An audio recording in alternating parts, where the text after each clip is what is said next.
Welcome back, everyone. I hope you enjoyed lunch. I hope you enjoyed this morning's session as well. So this afternoon, we're going to talk about negotiation skills for sport leaders. And I know Reed tried to impose case workshop style this morning, but I'll make you guys work a bit. You have white paper on your tables. Some of you will play the role of coaches. Some of you will play the role of athletes. You may choose whichever one you want. But we'll entertain that in about 10 to 15 minutes. So negotiation skills for sport leaders. Negotiation is something that we do in our day-to-day lives, right? Whether it's with our husband or our wife, our kids. I personally don't have kids yet, fortunately or unfortunately, but I'm assuming once I do, I'll have to negotiate quite a bit with them every single day, as my mom negotiated with me all the time. So negotiation is something that we do every day, but what's behind negotiation is mostly how to communicate to one another. How do you deal with difficult people? And when you're, let's say, a coach or a volunteer, an administrator, that's something that you do in your organizations as well. Who here, as coaches, have had to deal with parents that were shouting at them or saying, "My kid should be on the team, and you have no reason not to play my kid"? I'm sure that never happened to any single one of you. Am I right? Whoa, okay. This is not a place for me to go. All right. So every single one of you have had to deal with a difficult person at one point in time in their coaching career or in their everyday job. So in order to talk about the negotiation, how to properly negotiate, or some of the good habits of a good and thoughtful negotiator, we'll entertain some scenarios. We'll go through the good habits, how to conduct a negotiation as well. Can everyone hear me? I don't think, yeah? Okay, cool. Also, I'll talk to you about the conflict scale, and that's something that we're not necessarily familiar with, but whenever we're in conflict with someone, that's something that happens almost every single time. And then we'll wrap up with some lessons learned and entertain some questions at the end. This morning I tried to tell you on your right and left there was a slide missing. I found the slide, and I just wanted to represent it to you so that it's clear for everyone and for me as well. So just to bring you back, and this will tap into the session as well, but the dispute resolution spectrum. So as I mentioned this morning, on the far right of the spectrum, you've got trial. So any of you watching the television show Suits, you're familiar with that. So trial would be what you see on TV, or you may or may not have encountered in your life. Then closer to us, mere citizens, administrative hearings, so small claim courts, as I mentioned. Then arbitration. So still involves a third party neutral. That person acts just like a judge, but the process and everything is less complex. There's less formality as well. When I talked about mediation and resolution facilitation, still involves a third-party neutral, but that person is only there to help people discuss, right? In the end, the mediator itself won't be making any decision for the parties, but he's just there to make them understand that each party has different positions and try to make them come to an amicable settlement or mutually beneficial resolution at the end. Right in between, you've got med-arb. So let's say there's a dispute. You can choose to go through the med-arb process. So again, still involves the third-party neutral. So parties, if they feel that's an issue that they can resolve through mediation, they will start through by mediating the dispute. If along the way something goes wrong and one of the two parties feel that it's not going anywhere, we can't go any further into mediation, I don't think we can come to a mutually beneficial agreement, that same third-party neutral changes hat and becomes the arbitrator. What happens at that point is that the issue has been narrowed down, and parties have a better understanding of one another, so the process of arbitration goes a bit smoother. Then on the far left, you've got negotiations. So as I mentioned previously, that's something you do in your day-to-day life. And then the last part is prevention. So what I'm doing here today, in-person workshops, and also the material that's on your table. So just to wrap up, as you move from left to right, the cost escalates. So it's less costly to negotiate with one person rather than going to courts, right? I'm pretty sure you'll all agree with me for that. It takes longer to resolve again. As I mentioned this morning, it takes a couple years sometimes to resolve an issue through court, through the regular court system. It takes about 10 to 15 days for a team selection issue at the SDRCC or outside the SDRCC. Even if you go through mediation, it's always faster to resolve the issue. More formality, more complexity, greater involvement of third parties, right? So if you're negotiating, it's a one-on-one process usually. If you mediate, that you involve a third party. But if you go to trial, you never know. May involve multiple parties, lawyers, representatives, juries, and stuff. So a lot of people making decisions for you. There's also a greater potential for damaging relationships. And this is where I think this workshop comes in really handy, is that you will have to deal with the same people over and over again, whether it's as a volunteer, as an athlete, as an administrator. Sport, we tend to say, is a pretty small world. Although there's a lot of people involved, a lot of kids playing, sport is a very small world. So you'll have to deal with the same people over and over again. So it's important for you to nurture those relationships, and you may not have to be friends or be best friends, or you don't necessarily have to agree all the time, but you need to nurture that relationship in order for you to be able to act in your role the best you can. And also, as you move from left to right, there's a greater focus on who's right and who's wrong, as opposed to practical solutions. So you're all practical people. This is where I think this workshop will give you some tools for that. So who here thinks they're good negotiators? Raise your hand. Yes. Are you always winning? Yes. Is your wife here? No. Your wife's not here? She would probably disagree with you, but that's okay. I can assure you, by the end of this session, I won't make you professional negotiators, but I can guarantee you this. If you use these skills at home tonight, you won't have to cook dinner. That's for sure. All right? Perfect. All right. So let's start off by, is everyone familiar with the television show Friends? Right? I use television shows all the time as examples. I like to watch TV. So this is a negotiation context where it's gonna go sour, right? So what I want you to do is not necessarily, you can laugh, that's for sure, but I want you to focus on what went wrong in this negotiation, and then we're gonna debrief that afterwards. Okay, Rachel, why don't you start talking first? All right. I feel that this is totally unjustified. She gave me the green light. I did nothing. Do you think I can't see you in the TV set? You had no right to go out with him. That is the most ridiculous You sold thing. me out. I did not say you did. You I did absolutely. Would you let sold me talk? Did you just flick me? Okay, well, you wouldn't let me finish, and I was just... Ow, that hurt. Quit flicking. Ow, you... Oh, all right, okay. Let's not do this. Okay, now I'm gonna kick some ass. Oh, what do you want me to stop seeing him? Is that what you want? Uh-huh. Fine. Fine. There we go. Huh. You know what? If we were in prison, you guys would be like my bitches. Rachel, you say you're sorry, or your sweater gets it. Okay, that is my favorite sweater. That is my third date sweater. Say you're sorry. Okay, you want to play? Okay, let's play. Let's play.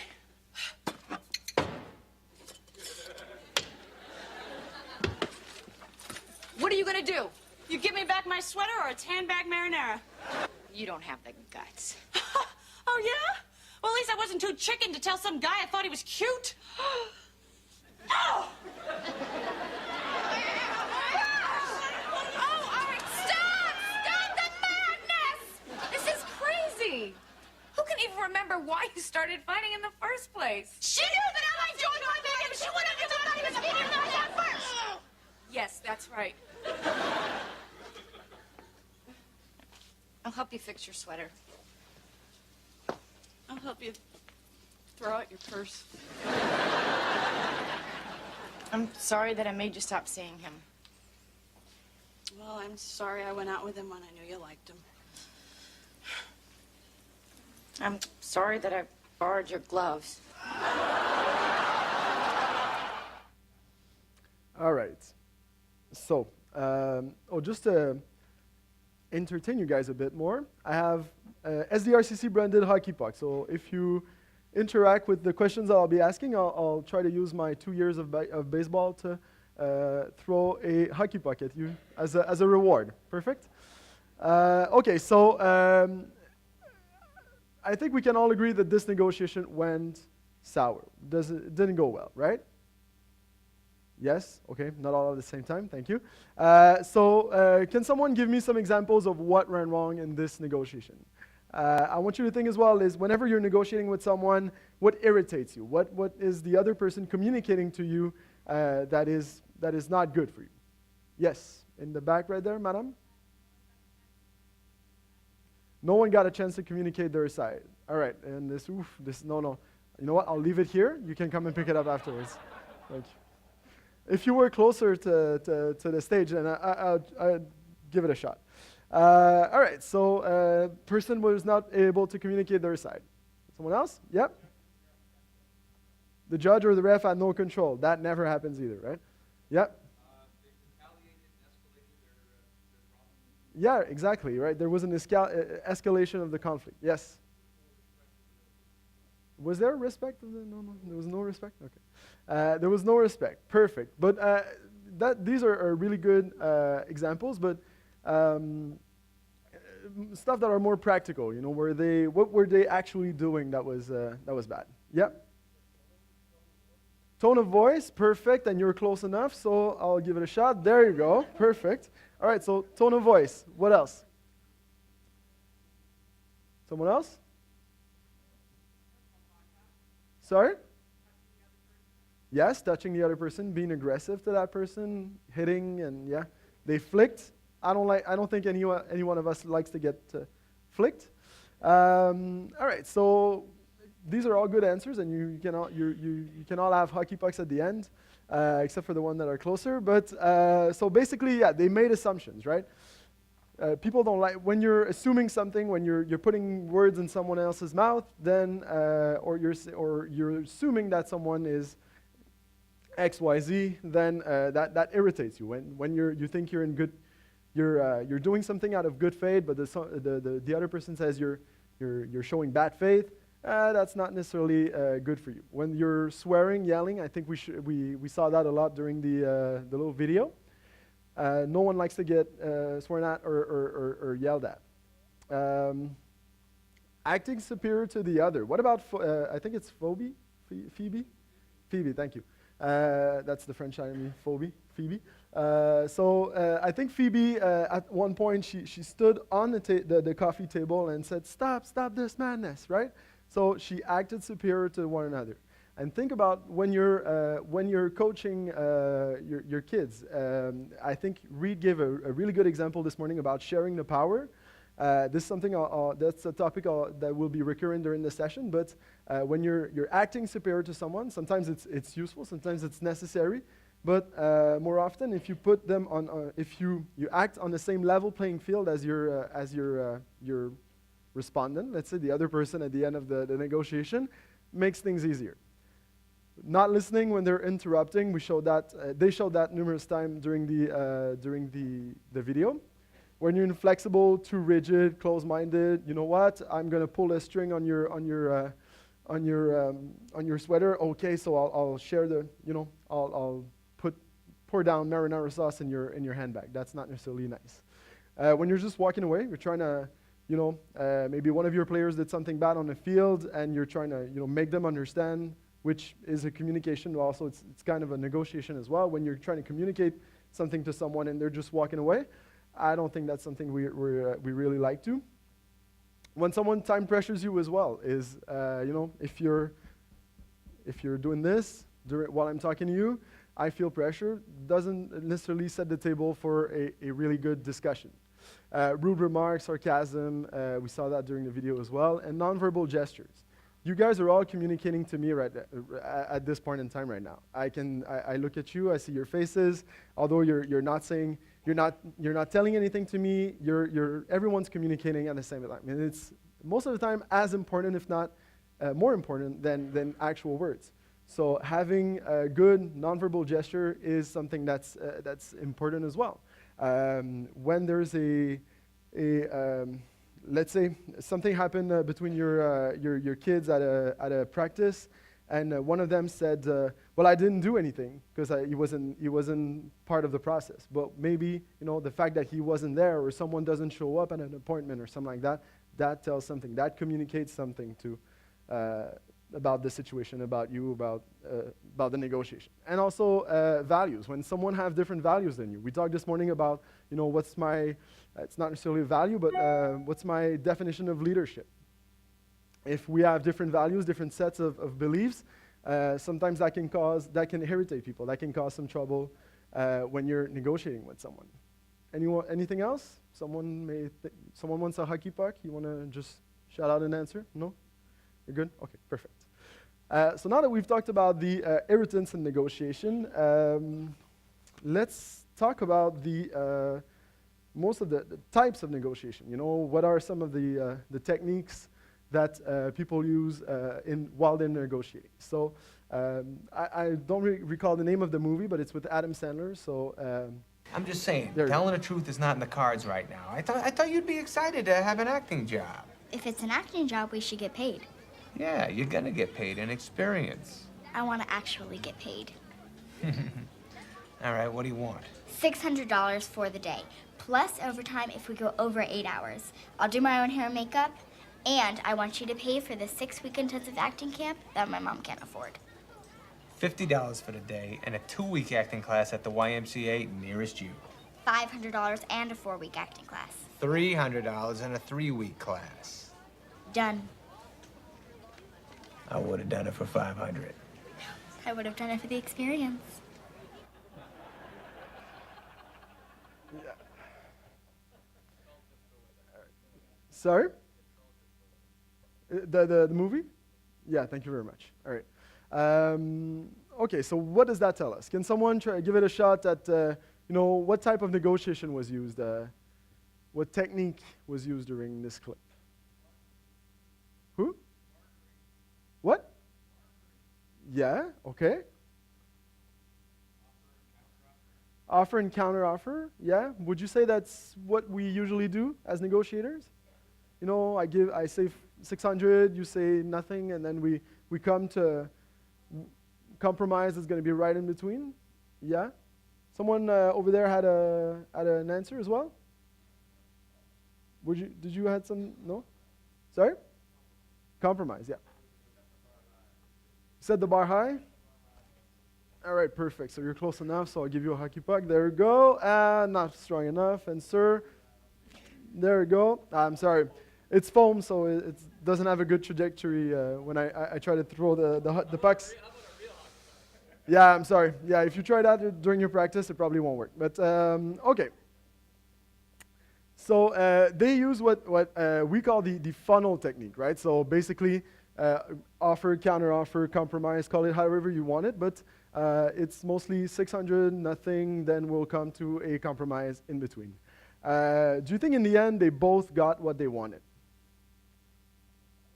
Yeah? Yeah? They both got what they wanted? Okay. Do you think that it was the best thing that could happen to both of them? Yeah? You think so? Okay, I'll give you a hockey puck, just because you said yes, but the answer is actually no. Yeah. Let's put it that way. They negotiated on what we call positional negotiation, right? So my position is, I want you to be an actress in my thing, and she wants to be featured in whatever movie or whatnot. But if when I say about it's not necessarily the best thing that could have happened to them. For him, maybe he's a producer. He does a lot of movies. Let's extrapolate a bit more than this clip. So maybe this guy is a famous producer, and he wants to He wants to make a lot of movies, but he wants, that just like Zack Snyder always uses, I don't know the guy who's going to do Venom, but anyway, he always uses the same actor in every single one of his movies, right? So he has a vested interest in that actor. He wants that actor to perform as best as possible. Maybe it could have been the exact same thing in this case scenario. Maybe the best thing in this case would have been for her to get the 6-week acting class and for him not to have to pay a single dime. So in the end, he saves a lot of money, invests in her acting skills, and for her, on the long run, if she sees the big picture down the road, it's probably more beneficial to do her acting class over 6 weeks rather than 3. So I think in this scenario, the best possible option would have been just that, for him not to pay a single dime for the day, but invest in her building up skills and capacities over the long run, right? Is that okay with everyone? Yeah, perfect. Just want to see what's next. So from these two types of scenarios, I'll just go over a bit of theory with you.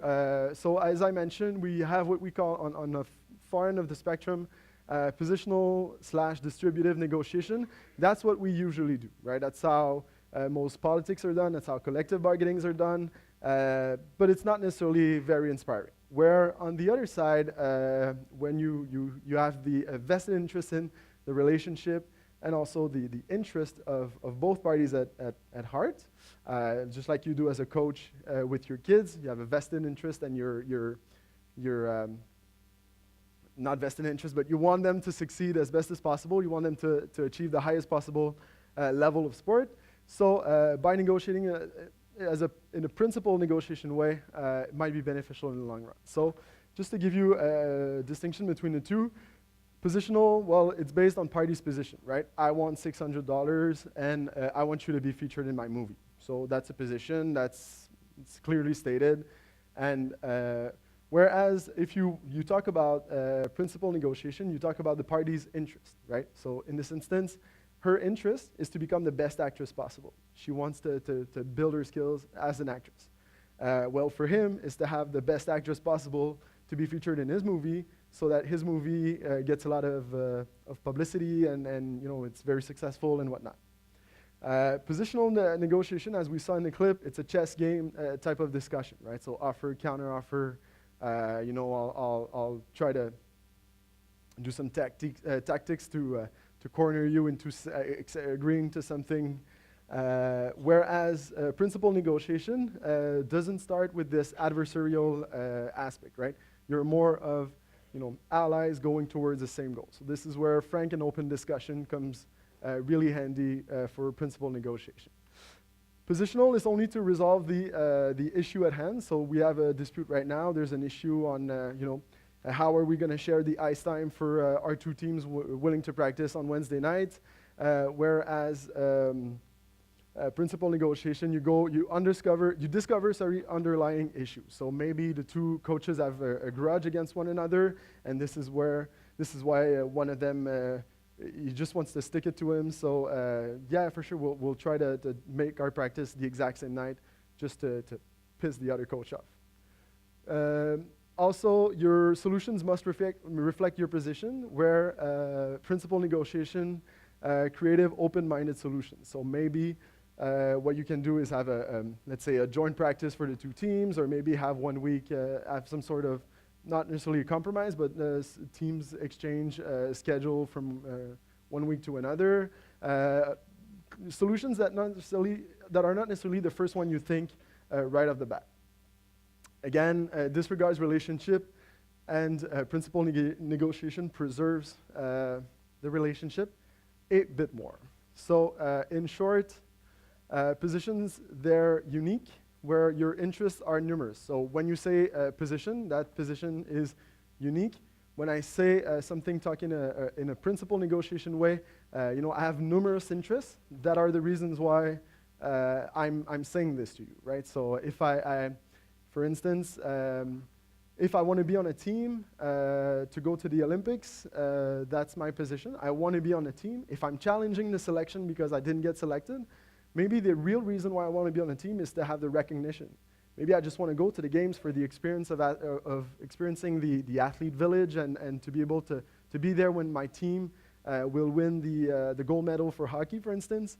So if you look into someone's interest, you can find creative, open-minded solutions that are different than contesting the fact that you were not on the team. So position needs to have a result, and then interests meet a need.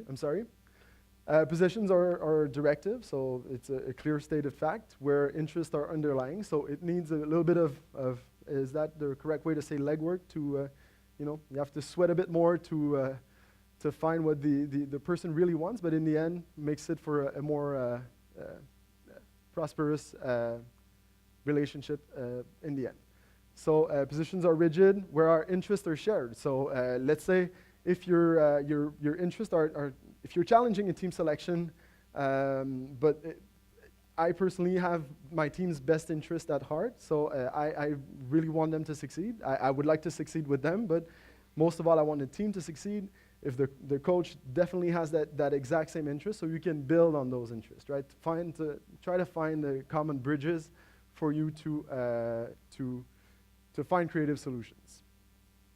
So positions are, as I mentioned, concealing, so it doesn't tell you very much about why the person is saying that, why the person is acting that way, where their interests are actually revealing about why the person is acting in a specific way. Just to give, that's the oldest example in the world, but just to give you an example of positional, where if we're negotiating, we'll do a compromise, we'll cut the orange in half, where if we talk about principal negotiation, why is it that you want the orange? Well, maybe I want it because I want to make an orange juice, and maybe you want it because you want to do a cake with the orange peel. So if we just say that, hey, I want the orange, and I'm not saying why I want the orange, then we're going to cut it in half, and none of us is going to get what they want in the end, to the full extent possible. Whereas if we, discuss a bit more about that, then we'll be able to use the orange to its full potential. All right? So this is now the time where you work. So on your tables, you have, as I mentioned, you have two sets of confidential information. One of them is a coach versus an athlete. So there's been an incident, and I'll show you the facts about the scenario in a second. But so just decide within your table who's going to represent the athlete, who's going to represent the coach. We'll go through some of the facts, and then I want you guys to negotiate the best possible settlement between the athlete and the coach. Sounds all right? If you're a table of three, maybe you can move to another table or just listen. But I'd like everyone to participate. Makes it more fun. Okay. All right. You are at the Western Regional Hockey Championships. All right. An athlete from Manitoba went to a party with friends he hasn't seen in a long time. And unfortunately, he broke curfew on his way back to the athlete's village. You don't necessarily know why he broke curfew yet. So village security caught him and alerted his coach, which will be one of you guys.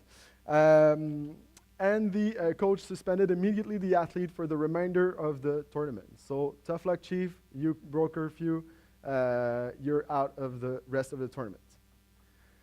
Athlete threatens to contest the decision since he's the best of his team and can't see his friends since he's always training, right? So the fact that the athlete broke curfew because, you know what, that was the regional tournament. I barely see my friends because I'm training all the time. I'm the best of my team, so, I put a lot of effort. I'm sorry I broke curfew. I tried not to, but, and as an athlete, I claim that, since I'm always training, I have no free time to see my friends. Whoops, sorry. This is the end of the thing. So that decision to suspend the player causes division amongst the team players, right? The very next day, word got out of the severity of the sanction, and now parents are calling in to question the decision of the coach. So why did you make that decision? You know, he's the best he's the best player on our team. We really need him to win the tournament. What did you do? Rumor mill also says that the athletes from the other clubs, because he broke curfew, but he wasn't along, right? He went out to party with friends. So for them, when they got back, word got out to their coach as well, but they only got to assist the coach in managing equipment and cleaning up the locker room for the remainder of the season once they got back from the tournament, right? So the sanction was actually they could stay in the tournament, but they have to do some chores once they get back to once they get back home. Yeah. Okay. So, sorry. So how will you negotiate? So out of these, with this, sorry. All right. So with these facts, what I want you to do with the confidential information, read them for a minute or two, and then team up with, if you're an athlete, team up with a coach and vice versa, and try to negotiate an agreement of some sort, with the information that you have on your sheet.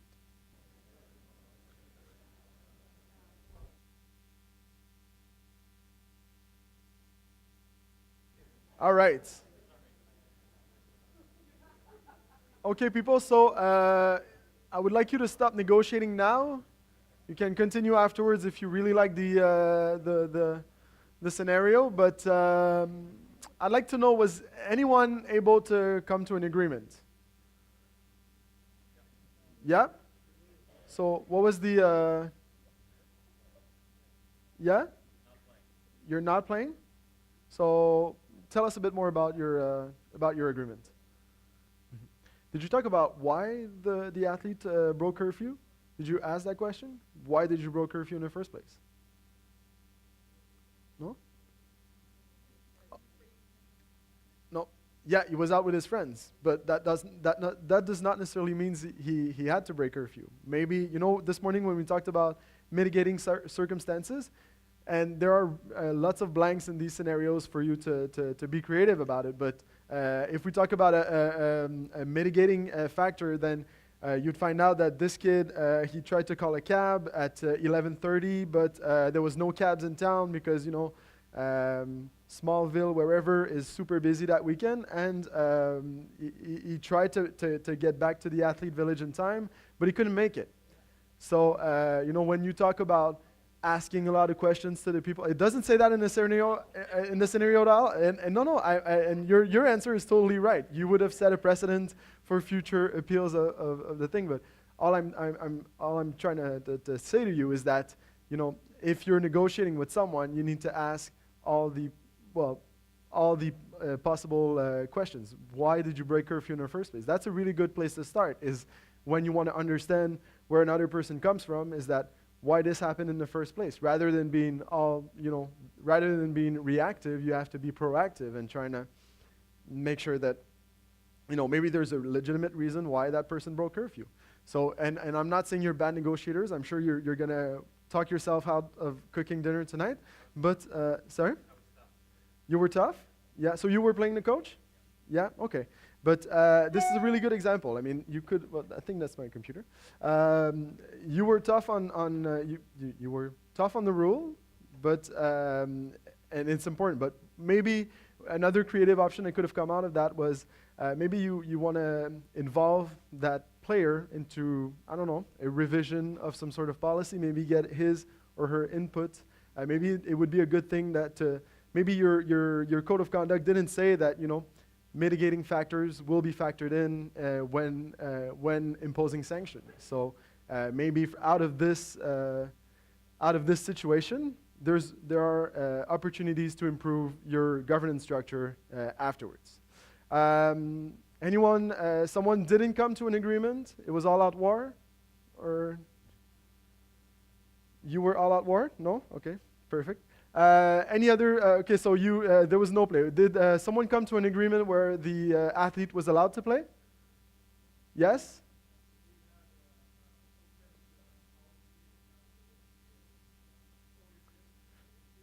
Mm-hmm. Okay, so one game, no play, and then he would be it would be back for the rest of the tournament. And that's probably a good idea. In the end, you won the championship. Good for you.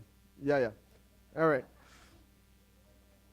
Because there was no way you would have won the I think it says in your confidential information, there's no way you're going to win the tournament without that player, right? So but it's okay to be. I'm not saying there's a good or there's a right or wrong answer. There's just you need to factor in all the facts and to come to the best possible solution for everyone. So it's important as well not to set necessarily a bad precedent, because then you open the Pandora box for everyone to appeal any sort of decision. But as I mentioned, if you digged into the mitigating factors possible for why he broke curfew, you would have probably made another decision or probably ended up with the exact same decision as the table over there. Yes, sir.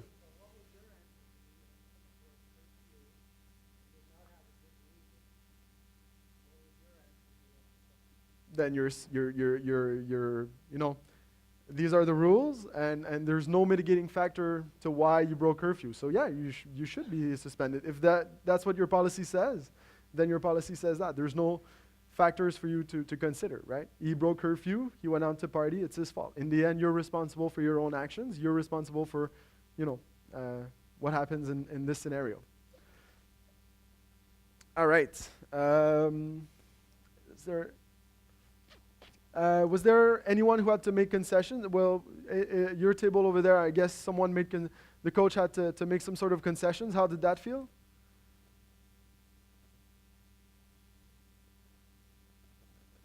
Good? Yeah? Are you sure about that? Yeah. Sometimes when you're in a position of power, authority, it's hard to take a step back from your position, right? It's hard to say, well, you know what? In the end, the athlete was right. He had a good reason for breaking curfew. So.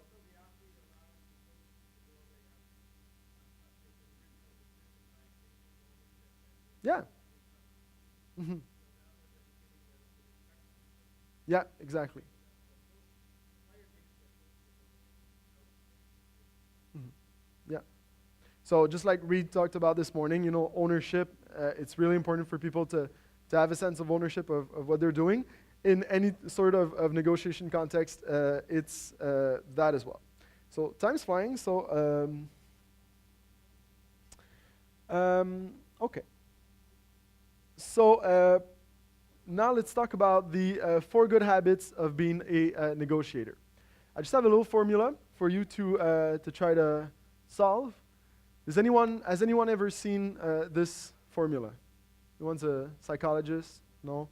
Perfect. It's a good thing. All right. So when you're negotiating with someone, it's mostly over some sort of dispute or conflict, or something happened, you're not happy, or the other person's angry, and you're trying to, let's say one of your kids, he did cross-check, got a penalty, he's super mad, comes back to the bench, and he's ranting about that to all his team players, right? So there's a conflict, right? Because he's ranting with his teammates, he's putting bad energy towards them. So whenever you're dealing with someone who's outrageously mad or in very conflictual person, think about it this way. The C would be the conflict, all right? A conflict equals a problem. In this instance, the problem was the fact that he got a penalty for doing a cross-check. And then it's multiplied by what we call emotional intensity, right? So he's very emotional about it. He's, a really good player. He didn't really want it to do a cross-check. He got caught. He's mad because it's the first penalty he's ever had. So the fact that he got a penalty just escalated a lot because he puts a lot of emotion into that. Rather than just saying, well, you know what, I had a penalty. I'll shut my mouth, go back to the bench, and voila.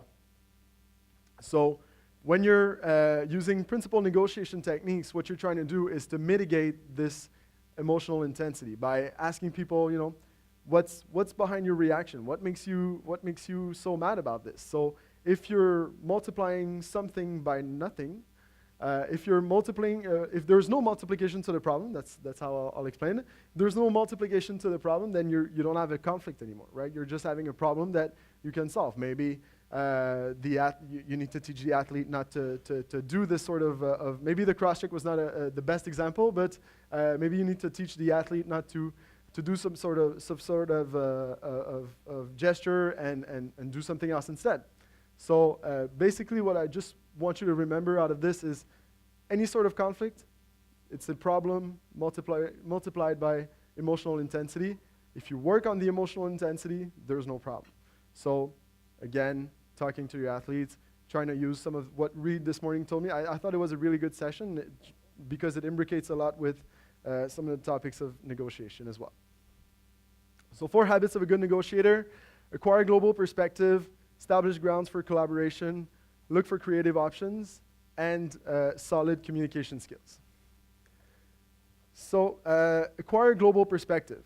Acquiring a global perspective is exactly what I threw at you a minute ago, saying that there was a mitigating factor. If you would have talked about that, then you would have had a bigger view of the issue. It would have made your decision-making process a whole lot easier. When you walk into a negotiation, usually whatever sort of, even if it's with your employer, you're negotiating your salary or something, that's something we're never, if you're comfortable negotiating your salary, raise your hand please, because I would like you to, yes you are, perfect, you're one of a kind. It's something, it's very uncomfortable, we don't necessarily like to do it, so negotiation is usually an uncomfortable situation. Therefore you need to ease into it, right? You need to take your time to establish grounds for collaboration. The narrower your view about a certain situation is, the athlete-coach incident is a great example of that. If you're just thinking about the fact that he broke curfew, and I don't want to be harsh on you guys, you had a really good example, but if you're being too harsh on the issue itself, maybe you're missing the bigger picture. So the narrower your view, the higher your competitiveness will be, right? So you'll want to win over that person.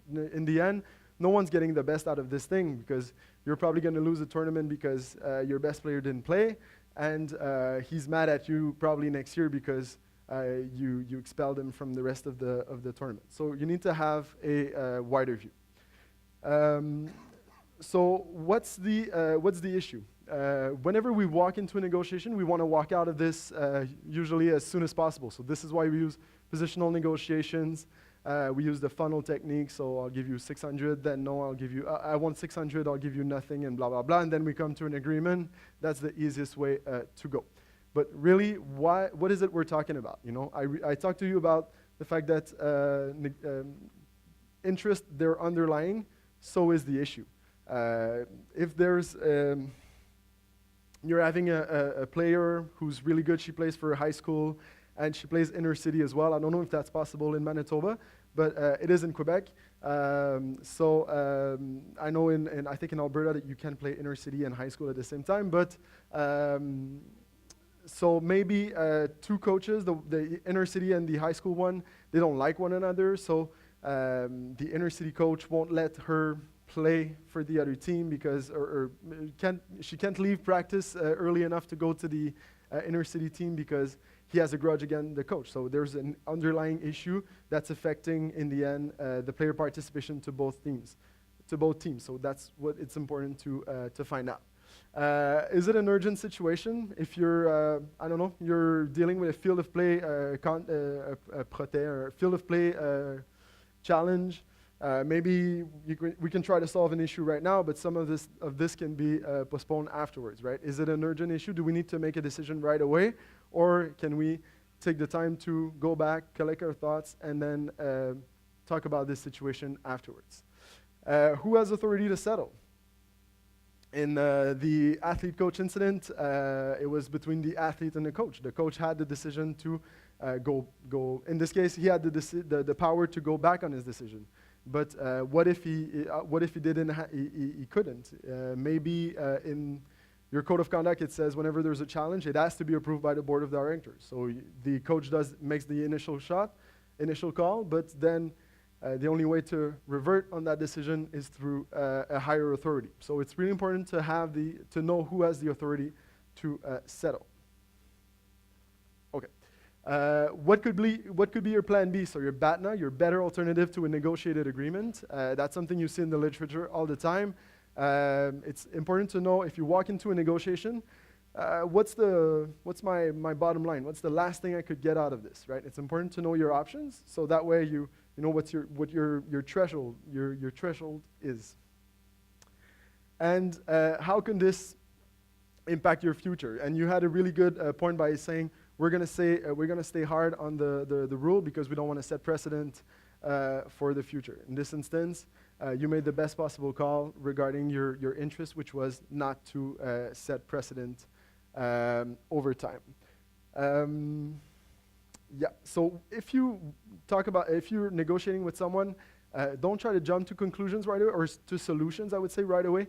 It kind of anchors you down to, okay, so if you're, the only thing you're proposing is to be reinstated on the team, and you're not offering anything else, then people are gonna anchor to that possible solution, and you're not gonna open your view to other types of possible solutions.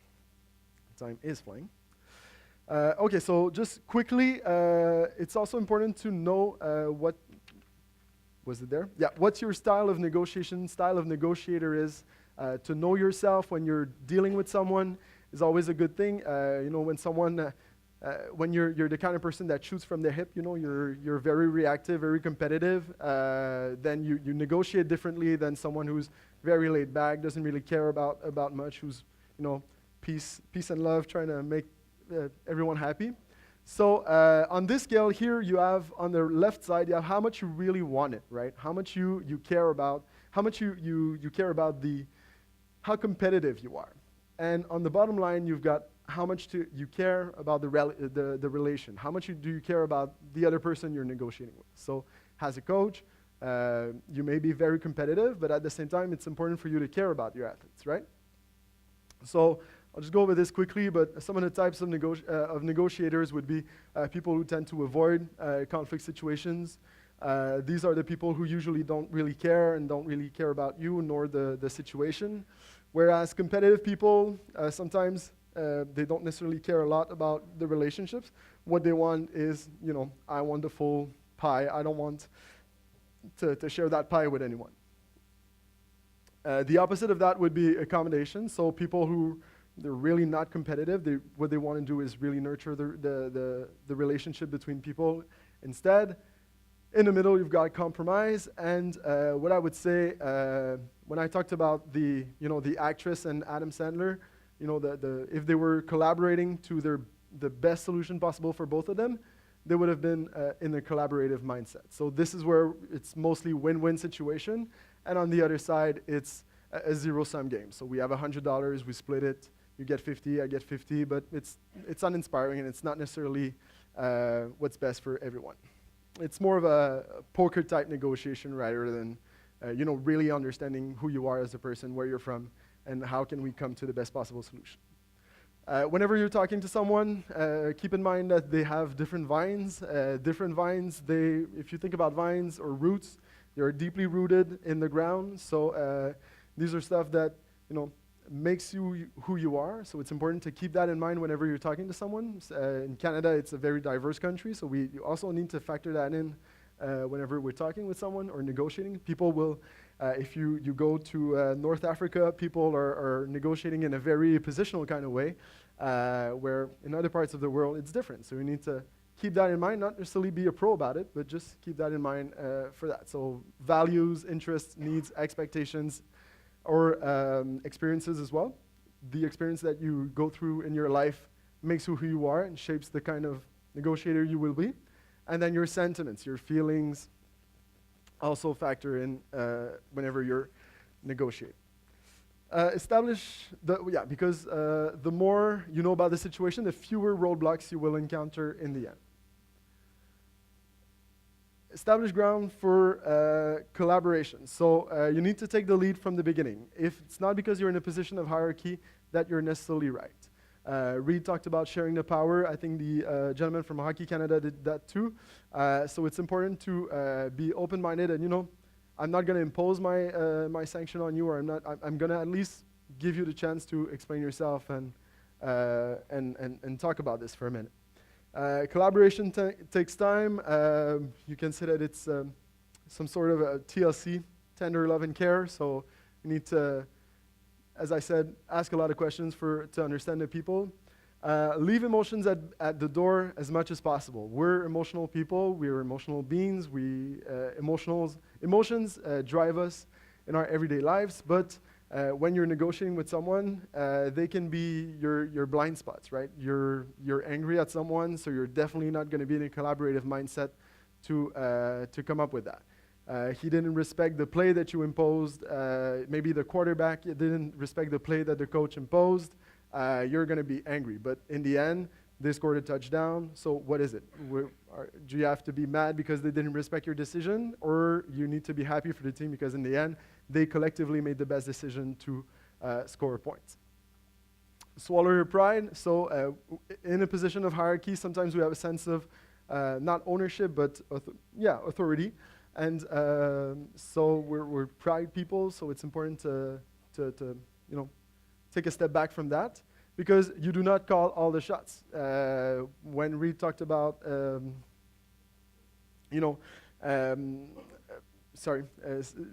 sharing the power with your athletes, in the end, they may have collectively a better wisdom than you as the coach. So that's important as well.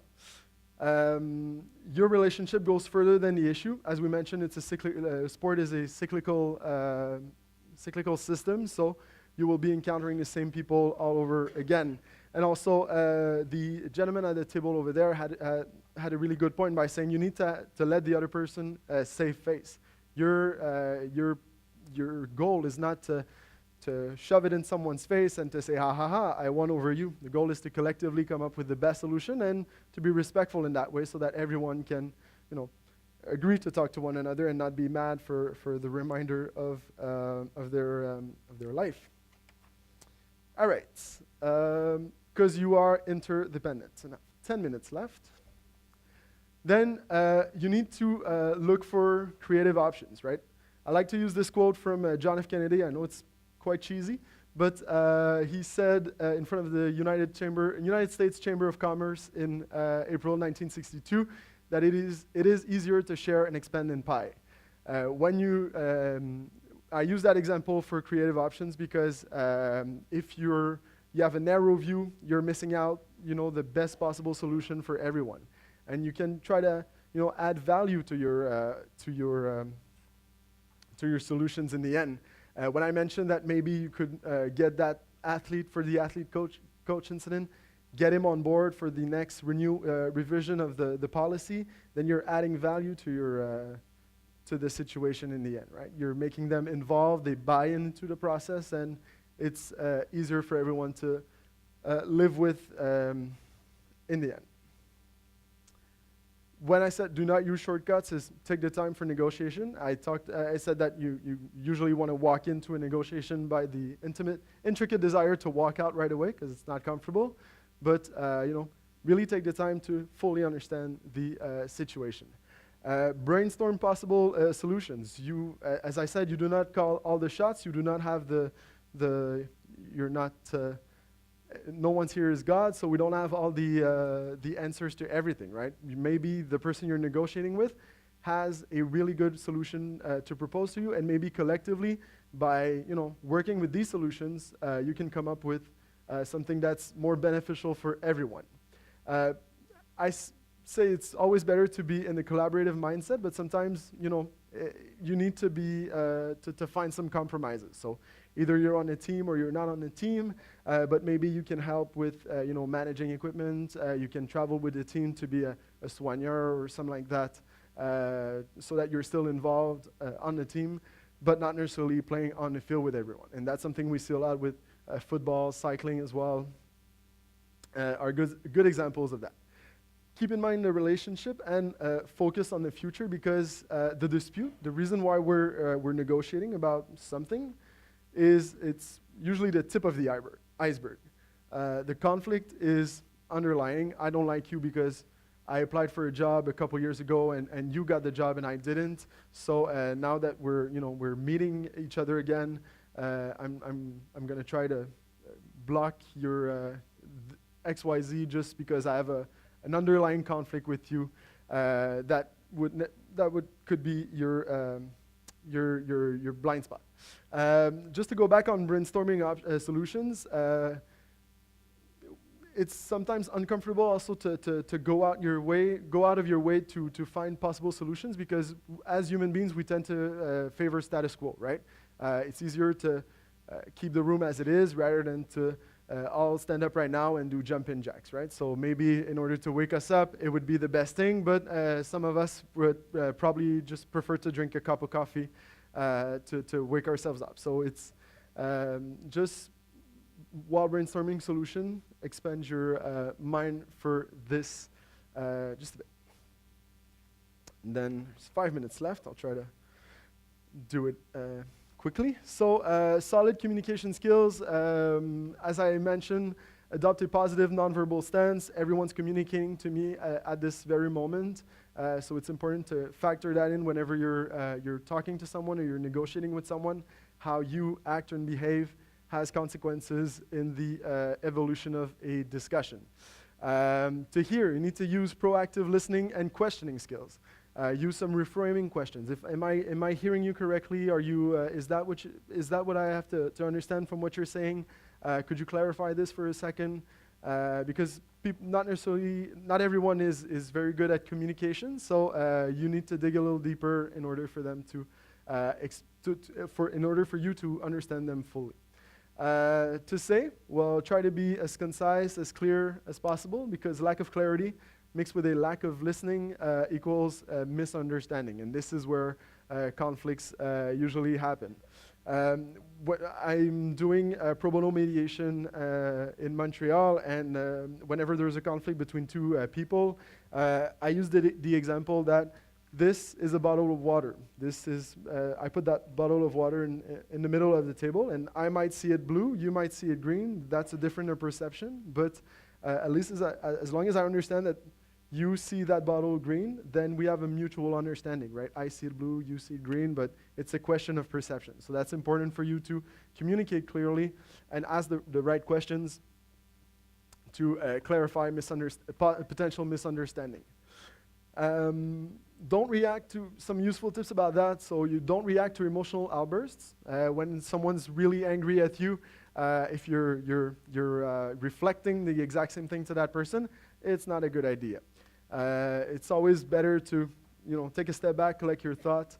Always present your perception of the issue. I think that's my perception of this situation. Never accuse someone of this situation happened because of you, because you did that. If you're pointing fingers, that's not necessarily a collaborative mindset. Avoid assumptions. Avoid, he broke curfew because he went out to party with friends. That's an assumption. I'm assuming that that's the reason why he broke curfew. But if I asked him questions, well, then he tried to catch a cab but couldn't make it in time. Different cultural backgrounds impact your vine, so that's something we have to be careful more and more about. Adjourn when it's relevant. Sometimes it's not a good time for you to negotiate, especially if, as a coach, someone challenges your decision, or someone, you're selecting a team and then there's an appeal regarding your selection. Maybe you want to, instead of going straight to the person and saying, why are you challenging my selection? You're not good enough, blah, blah, blah. Maybe you want to take a step back, collect your thought, and talk about that another time. And also separate the people from the problem, and I think the water bottle is a really good example of that. The fact that we're talking about a certain issue, that's the bottle, but doesn't mean you're a bad person, doesn't mean I'm a bad person. It's just we have a disagreement over X, Y, Z at the moment, and it's important to separate the people. You are not necessarily the problem. It's important to separate the problem from the person. Does that make sense? Perfect. By separating people from the issue, you need to overcome your negative feelings. If you have negativity towards a situation, it's important for you to You may dislike or even hate someone, but it's not about you. The issue is different. Don't take it personal. So emotions you can sometimes look for someone to blame, but it's important not to. It's when I mentioned the conflict equals a problem times emotional intensity, it's only a problem. There's no conflict if you're not emotionally involved in this situation. Do not see them as adversaries, see them as your allies instead. Let's work together to come to a mutually beneficial agreement rather than fight over the nitty-gritty stuff.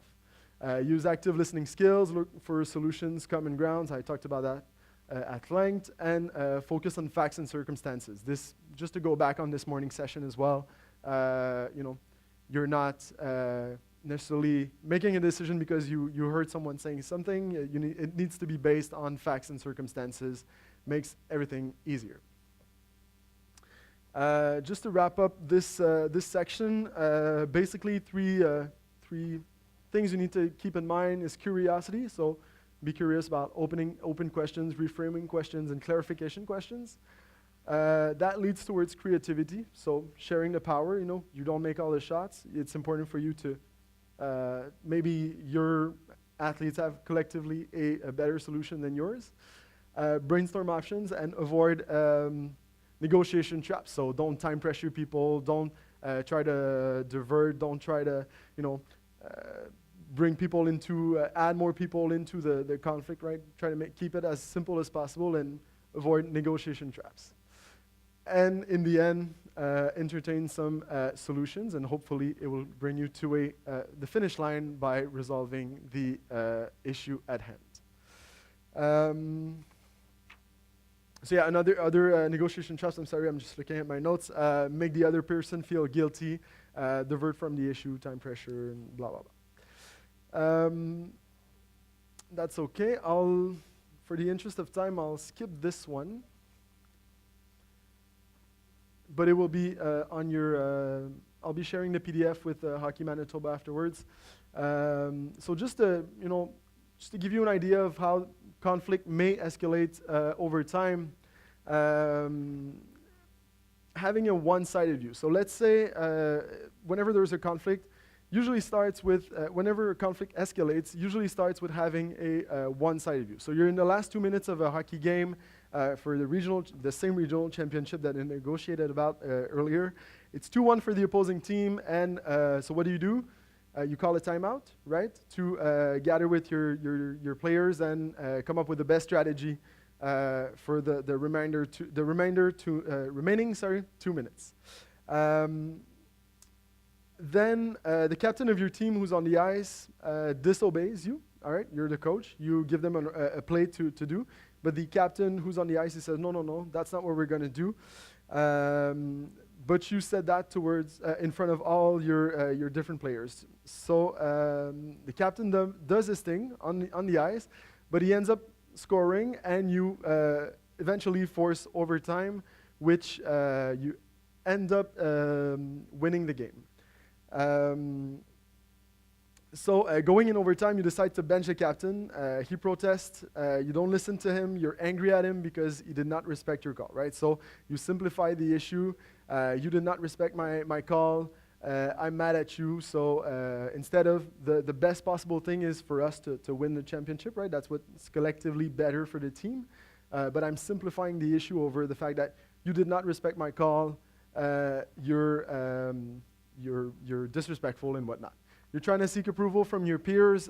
So basically, as soon as the captain comes back to the bench, you are being very vocal about the fact that he disobeys your order.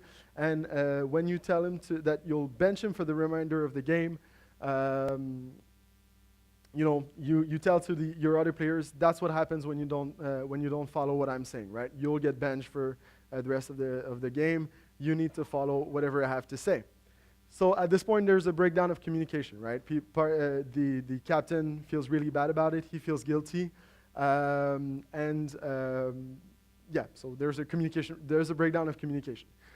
You lose sight of what was the objective, right? At this point, it's not about winning the game. For you, it's just about giving it back to the captain, right? Making sure he feels bad about what happened and that he never contests your authority again. Now you add another layer to that, and you try to, he disrespected you, so you're going to disrespect him again. You're going to disrespect him back. So at the beginning of the next season, when you select your team and stuff, you decide not to name him captain of your team again.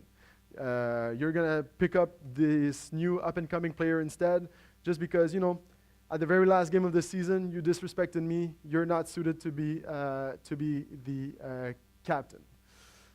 Failure of negotiation. At this point, we can all agree that there's a breakdown of communication, and the two parties are not going to have a frank and open discussion about what happened. But if the coach, instead of, just like Reed said this morning, when you share the power with the people, if you use principal negotiation techniques, methods, in order to either de-escalate the situation or just, guys, there's 2 minutes remaining. What can we do to make the best possible play? So is that clear enough for everyone? Yeah? Scale? And that can be applicable whenever you have a fight with your husband and wife over who's going to cook dinner tonight. Or if you want to go out with friends to a hockey game per se, you want to go watch the season opener for the Jets. But you had a date night with your wife planned, and you say, oh no, I'd rather go watch the games with my friends. Maybe see how the situation is going to escalate. Maybe she'll be quite mad at you for a couple days afterwards.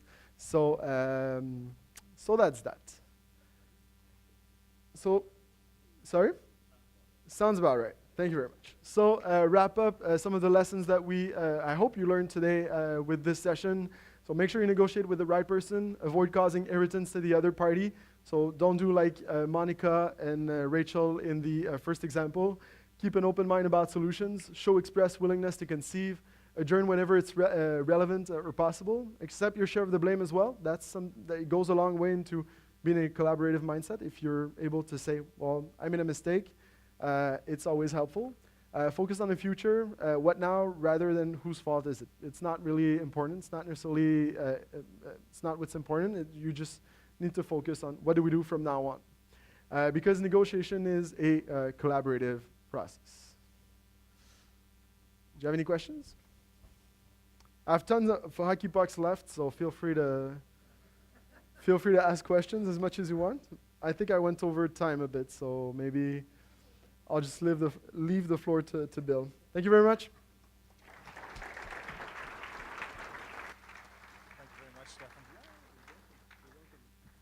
Thank you very much, Stephane, for the time that you have taken out of your busy schedule to come and join us for our season opener.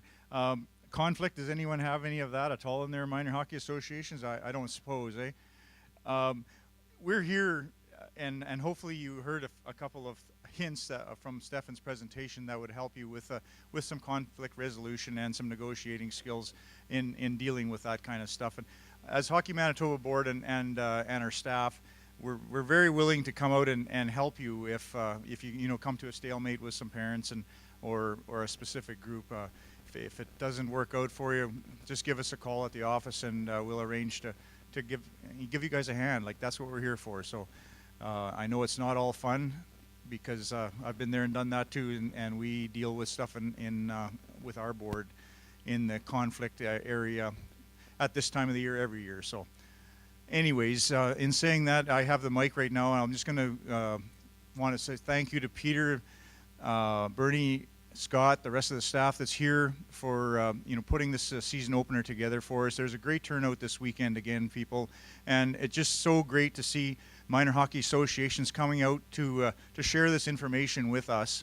It's so much easier when there's a whole bunch of ears from different minor hockey associations all the way across the province, listening to what we have to say, what we're doing, and help take the message back to your parents' groups and your own boards, and moving forward in a positive direction, I think is just the best way of doing it. This has been a real good thing for us as Hockey Manitoba the last 6 years, getting all you people together once a year to share our messages. And we've made a lot of changes in the last 6 years, and if it wasn't for you guys, and the volunteers from your associations, it would have been a lot harder to do and a lot more negative feedback. So kudos to all of you, and thank you very much. And we're going to take about a 5-minute break right now, and then get back here right away after that for another session with Corey McNabb. Thanks.